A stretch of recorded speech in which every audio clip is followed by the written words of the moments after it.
In 20 years of signal monitoring, I have never heard anything like this. And I need you to understand what that means. I'm not a hobbyist. I don't chase ghosts on a ham radio in my basement. I work for the Deep Space Observation Network. My job is to listen to dead things. Pulsars. Quasars. The gravitational echo of stars that died before bacteria crawled onto dry land. Every day, for 20 years, I have sat in a windowless room and listened to static. Beautiful, predictable, mathematical static. 3 days ago, that changed. And I am recording this now, not as evidence but as a warning. Because if you are listening to this message, it means I am already gone. And whatever answered me is still listening. It started at 2:47 a.m. Local time. I was alone. The night shift is quiet, usually just 2 technicians, and a security guard who sleeps in his chair. I had just run a standard sweep of the high-frequency array. Nothing unusual. Just the whisper of the solar wind. The faint grumble of a thunderstorm in Madagascar. Then I saw the waveform. You have to understand, space noise looks like chaos. A flat line with tiny spikes. Random. But this was structure. A repeating pulse exactly every 1.7 seconds. Not a pulsar, pulsars wobble. They decay. This was perfect. Identical. Machine-like. My first thought was a satellite. A rogue Chinese telecom, maybe. But no. Satellites move. Their signals Doppler shift, the frequency stretches and compresses as they pass overhead. This signal was stationary. Locked to our rotation. As if the source was following our antenna. My second thought was ground interference. A military radar. A malfunctioning microwave. Anything human. So I did what any good scientist would do. I triangulated. That took 4 hours. 4 hours of cross-referencing, math, and slowly realizing that my hands were shaking. Not from fear. From curiosity. Pure, electric, addictive curiosity. Because the source wasn't on Earth. It wasn't in orbit. It was coming from beneath the Pacific Ocean. From the Mariana Trench.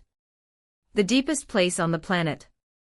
Something 36,000 feet underwater was broadcasting a perfect, repeating signal. And it had been doing so for a very long time.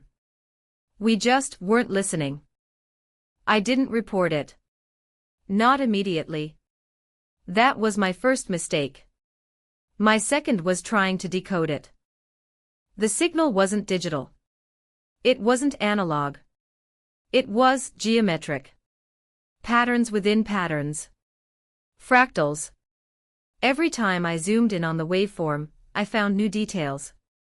It was like looking at a coastline, the closer you look, the more complexity you find. Infinite. I wrote a script to analyze the binary conversion. After 30 minutes, the script crashed. Not because of an error. Because it ran out of memory. The signal contained more information than my entire server farm could process. A single pulse, just 0.3 seconds long, held more data than the Library of Congress.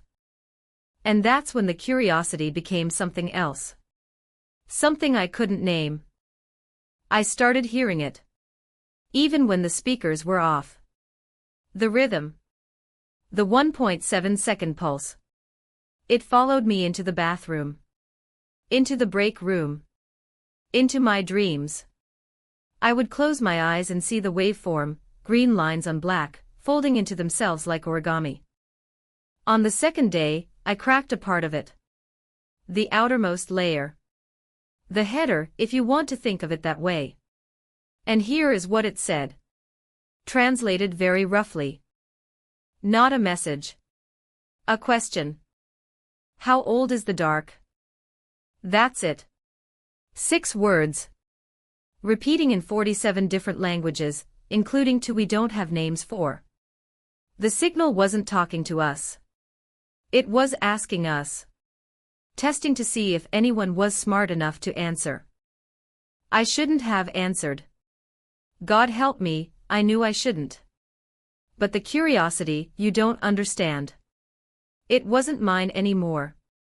It was the signal's. It had reached into my head and turned a key.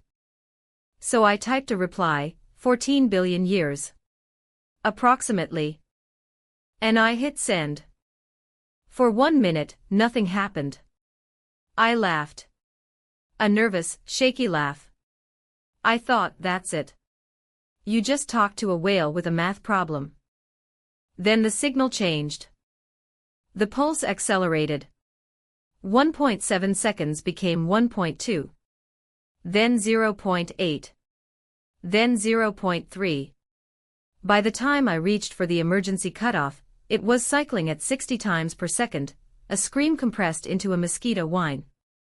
The waveform didn't look like fractals anymore. It looked like a face. Not human. Not animal. But organized in a way that suggested intent. The shape of a thing that knows you're looking. The monitors went black. All of them. Not power loss, they were still on. Still receiving. They just refused to show me what came next. As if the image was too big for reality to render. Then the audio returned. But it wasn't static. It wasn't pulses. It was a voice. Not a voice like yours or mine. A voice made of pressure. Of deep ocean currents and tectonic plates grinding together. It spoke English. Perfect English. But it had never used a mouth before. Every syllable sounded like rocks settling. Here is exactly what it said. I wrote it down. I'll never forget it. You are younger than we expected. And louder. We felt your question before you asked it. You want to know what we are. But you should ask a different question. Ask us where we came from. Ask us what sleeps in the trench below us. Ask us why we are broadcasting a warning, and who we are warning against. I tried to answer. I opened my mouth. Nothing came out. Not because I was afraid, though I was, but because something was holding my voice. Pressing on my throat from the inside. And then the security camera footage, I watched it later, before I destroyed it. It shows me sitting at my console. Alone. Talking to no one. But my shadow was moving wrong. It wasn't following me. It was leading. Reaching toward the screen. And on the screen, in the static, there was another shadow. Much larger. Much older. And it was reaching back. I deleted the logs. I wiped the servers. I cut the physical cables to the deep sea array. By sunrise, there was no trace of the signal. No trace of any of it. But that was 3 hours ago. And I can still hear it. Not through the equipment. Through my teeth. The fillings in my molars are vibrating to that 1.7 second pulse. When I close my eyes, I see the green waveform folding into itself. When I look in the mirror, my eyes don't look like mine anymore. They look like its.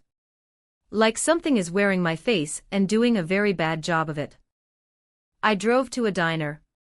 A busy one. Neon lights. People laughing.